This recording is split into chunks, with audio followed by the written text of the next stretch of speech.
Aujourd'hui, on va te parler d'un sujet que tu adores, les actions à surveiller en ce moment. On est en avril 2025, les marchés sont tendus et l'ambiance est prudente. Comme tu peux voir sur ce graphique, on a perdu 2% vendredi sur le S&P 500. Mais c'est justement dans ces périodes qu'on peut repérer des vraies opportunités. Dans cette vidéo, je vais te présenter 3 actions qui méritent ton attention ce mois-ci. Mais attention, ça ne veut pas dire qu'il faut te précipiter pour les acheter. Non. Le but ici, c'est pas simplement de te balancer des noms au hasard. Moi, ce que je veux, c'est pas juste te donner un poisson. Je veux t'apprendre à pêcher. Et en fait, je vais t'expliquer pourquoi ces entreprises sont intéressantes et surtout quand elles vont devenir des vrais bons plans pour ton portefeuille. On va commencer directement par un des acteurs majeurs de la grande distribution aux États-Unis, Target. Pour ceux qui ne connaissent pas bien, Target, en gros, c'est le cousin américain de Carrefour, mais en bien plus puissant et en bien plus moderne. Ils font plus de 100 milliards de dollars de chiffre d'affaires par an et ils ont plus de 2000 magasins partout aux États-Unis. Mais si on regarde leur parcours boursier, on peut voir que depuis 2021, ils ont perdu plus de 62%. Alors pourquoi ? Pour comprendre tout ça, on va regarder les chiffres. En fait, ce qui s'est passé, c'est que durant le Covid, ils ont littéralement explosé. Tu peux voir qu'ils ont pris plus 20% de chiffre d'affaires, puis plus 13%, ce qui est quand même énorme pour une entreprise comme ça, enfin en tout cas une entreprise retail. Mais ensuite, après le boom incroyable, pendant le Covid, en fait, l'entreprise a vu sa croissance ralentir brutalement. On est passé de juste 2% et puis on a perdu 1% de chiffre d'affaires. Et en plus de ça, quand tu regardes les revenus nets, les profits ont aussi, eux, augmenté, mais en 2022, ils ont perdu plus de 60% de leurs revenus nets. Pourquoi ? À cause de l'inflation, à cause des hausses des coûts logistiques. Il y avait des salaires plus élevés. Mais surtout, en fait, ils avaient trop de stocks et ils ont dû liquider la plupart à prix cassé. Donc le résultat, c'est que leurs marges ont fondu. Mais aujourd'hui, ça change. En tout cas, en 2023, ils ont commencé à redresser la barre. Ils ont réduit leurs coûts de plus de 500 millions. Le trafic client, lui, est reparti à la hausse. Et en plus de ça, le bénéfice net, lui, a pris 50% par rapport à 2022. Et c'est pas tout. Ils ont un plan ambitieux que en 2030, ils vont augmenter leur chiffre d'affaires de 15 milliards. On peut voir là, dans les estimations, qu'en 2028, on espère que Target ait un revenu de 118 milliards de dollars. Mais comment ils vont faire ça ? Eh bien, ils vont accélérer leur digitalisation. Ils vont, aujourd'hui en tout cas, près de 20% de leurs ventes viennent du e-commerce. Ils veulent développer des services comme le drive-up ou l'order pick-up pour que les clients puissent commander en ligne et récupérer en magasin en quelques minutes. Ensuite, après, ils investissent aussi massivement dans la logistique. On parle de nouveaux centres de tri, automatisation, IA pour optimiser les stocks. L'objectif est clair, ils veulent livrer plus vite en réduisant les coûts. Parce qu'une entreprise de cette envergure et une entreprise retail, c'est dur pour elle en fait de augmenter son revenu drastiquement. Et pour en fait gagner de l'argent, ils vont réduire leurs coûts pour augmenter leur marge. Pourquoi je te parle de Target aujourd'hui ? Parce que comme on te l'a dit, ils ont perdu plus de 60% depuis 2021 et ça peut devenir un play intéressant. Ils ont un PI de 12, ce qui est quand même bas, mais qui est quand même assez normal pour une entreprise comme ça, vu que c'est du retail, c'est dur d'augmenter un chiffre d'affaires, c'est dur de croître, d'avoir un taux de croissance énorme. Mais du coup, là on peut voir clairement qu'ils ont une base solide, en tout cas pour repartir à la hausse, ils ont un plan concret, et ça c'est intéressant. Et une autre partie, c'est que c'est une valeur défensive et c'est ancré dans la consommation américaine. Ça peut très très bien performer dans les années à suivre.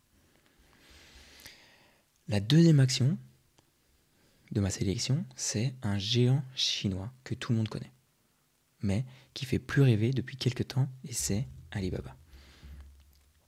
Alibaba, comme tu peux voir, et ça va être à peu près la même chose que Target, depuis 2021, c'est en chute libre. On parle de moins 81% en l'espace de 2 ans. Et là, on a pris une petite hausse depuis. Mais bon. Pour ceux qui ne connaissent pas, Alibaba, c'est Amazon chinois. C'est une présence énorme dans l'e-commerce, mais aussi dans le cloud, la fintech et la logistique. C'est un mastodonte. Mais là, pourquoi l'action a baissé depuis 2020?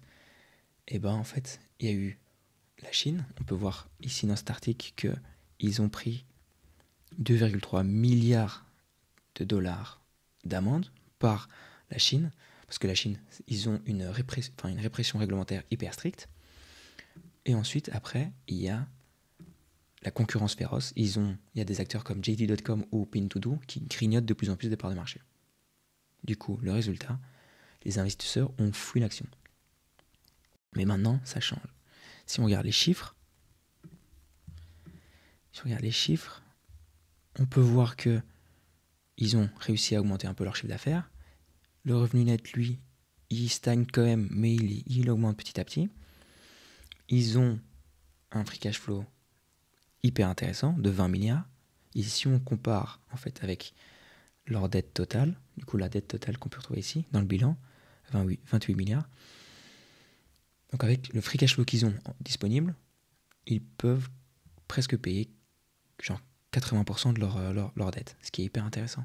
Quand on va dans le vue d'ensemble et qu'ensuite on descend vers la santé financière de l'entreprise, on peut voir que elle est quand même très très bien gérée au niveau argent. Il y a les liquidités en tout cas sont beaucoup plus élevées que les dettes, et avec le free cash flow on peut payer presque la quasi-totalité des dettes, et ça c'est hyper intéressant.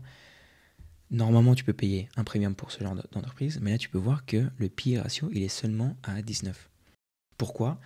Parce que, on le sait très bien, il y a des tensions géopolitiques entre la Chine et les États-Unis, et ça fait peur aux investisseurs. Mais bon, nous, ce qui va nous intéresser, c'est de regarder le revenu d'un peu plus près. Et surtout, de regarder le cloud intelligence. On peut voir que depuis 2017, il prend une part de marché de plus en plus intéressante et de plus en plus grosse de son chiffre d'affaires. Et quand on le compare avec les géants américains, le cloud, ça rapporte énormément. On peut voir Microsoft, en 2024, c'est 105 milliards de dollars. Google, c'est 43 milliards de dollars. Du coup, c'est hyper intéressant parce que c'est un marché qui fait que croître, où les marges sont quand même assez bonnes, et dont Alibaba, on sait qu'ils investissent massivement là-dedans. Pour ça que je m'y intéresse. Ils ont en tout cas, d'ici 2027, je ne sais pas si il sera dit là, mais en tout cas, d'ici 2027, ils estiment que le cloud computing va leur apporter 50 milliards de dollars. Du coup, c'est quand même massif. Le seul problème, c'est, comme on l'a dit, la Chine, et il y a tous les problèmes géopolitiques. En tout cas, si la Chine relâche un peu la pression, ce qui semble être le cas quand même ces derniers mois, l'action pourrait rebondir très très vite.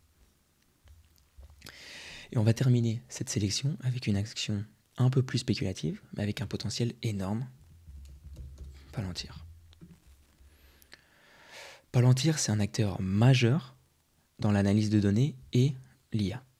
À l'origine, en fait, il travaillait seulement avec le gouvernement, donc CIA, armée américaine et l'FBI.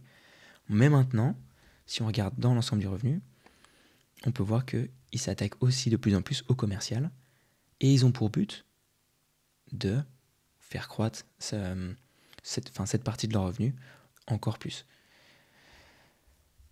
En fait, quand tu regardes l'action comparée aux deux autres, cette action, elle a littéralement explosé. Plus 1600%. Sauf que il y a quand même beaucoup de questions à se poser en fait. Quand tu regardes le PE ratio, on est à 476, c'est énorme. Alors, même s'il y a des grosses attentes avec le revenu, c'est quand même énorme. Et en fait, ça s'explique surtout, quand on va dans les déclarations et le compte de résultats, ça s'explique surtout qu'ils viennent très récemment de faire du profit. Comme tu peux regarder, ils n'avaient jamais fait du profit. Et maintenant, ils ont seulement réussi à faire du profit. Et en plus de ça, l'année passée, ils ont su plus que doubler leur profit. Du coup, ça, tu sais très bien, l'euphorie, ça a amené beaucoup d'investisseurs à acheter l'action. Et c'est pour ça que le prix a énormément monté. Mais, à ce prix-là, c'est quand même c'est beaucoup trop. En tout cas, pour moi, c'est complètement surévalué. Et comme on l'a souvent dit, là, Palantir, ça peut être une entreprise intéressante. Quand tu regardes les chiffres, on va regarder ça d'un peu plus près. De 2018 à 2024, c'est une croissance énorme. C'est au début, c'était 24%, puis 50%, puis 40%. Là, par rapport à l'année passée, on fait plus de 28%. C'est une entreprise qui grossit vite. Du coup, ça peut intéresser. Mais un PI à ce moment-là, c'est beaucoup trop. Quand on regarde après le bilan et qu'on compare les actifs courants, du coup, c'est tout ce qu'ils peuvent facilement convertir en liquidité et qu'on le compare au passif, c'est massif check. La dette totale, ils ont 239 millions de dettes. Quand tu regardes leur cash flow, ils ont plus d'1 milliard de cash flow. Du coup, ça, c'est hyper positif aussi. Et on peut voir que seulement depuis 2020, ils arrivent à avoir un free cash flow. Du coup, il y a quand même du positif.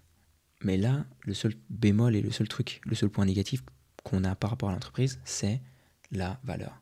Si on prend une autre statistique pour la valorisation, on va mettre ça en annuel, on peut voir que le price to free cash flow ratio, il est à 197, c'est énorme. Alors, mais pourquoi alors je l'ai mis dans mon top 3 à regarder maintenant? En fait, c'est parce que Palantir, aujourd'hui, c'est l'un des seuls acteurs capables de traiter et exploiter les données à très grande échelle. Et du coup, si le développement commercial continue sur ce rythme, comme ils veulent faire, là, en tout cas, ce chiffre-là, ils veulent le booster, parce qu'il y a beaucoup de personnes qui ont peur, en fait, que leur revenu, la moitié de leur revenu, c'est du gouvernement, et du coup, si les États-Unis décident de dépenser un peu moins dans l'armée américaine ou dans la CIA ou dans le FBI, Palantir sera directement influencé. Ils veulent croître leur développement commercial, ça c'est positif. L'action pourrait littéralement exploser les prochaines années. Là, on parle quand on voit les estimations, on parle que d'ici 2027, leur revenu double. Et en fait, il double plus. On passe de 2,81 milliards à 6,26 milliards. Ça, c'est un play un peu plus spéculatif. Ça peut être intéressant de garder dans sa watchlist, mais pas du tout d'acheter, parce que là, on paye beaucoup trop cher. Même si c'est une bonne entreprise, tu payes beaucoup trop cher pour ce que c'est. Maintenant, on t'a un peu parlé de toutes les actions qui nous intéressent, et on a essayé de regrouper en fait 3 secteurs un peu plus intéressants. On a essayé de parler d'un secteur avec Alibaba qui parle plus de cloud, ensuite avec Palantir qui parle plus d'IA, et avec Target qui est un peu un play safe intéressant. Du coup, c'est pour en tout cas te diversifier. Et même si on t'a toujours dit il fallait diversifier ton portefeuille, tu peux aussi trop diversifier. Et en fait, c'est exactement de quoi on parle dans la vidéo qui s'affiche maintenant. N'hésite pas à la regarder parce que tu peux voir et tu peux essayer d'éviter cette erreur que beaucoup de personnes vont faire. Merci et ciao.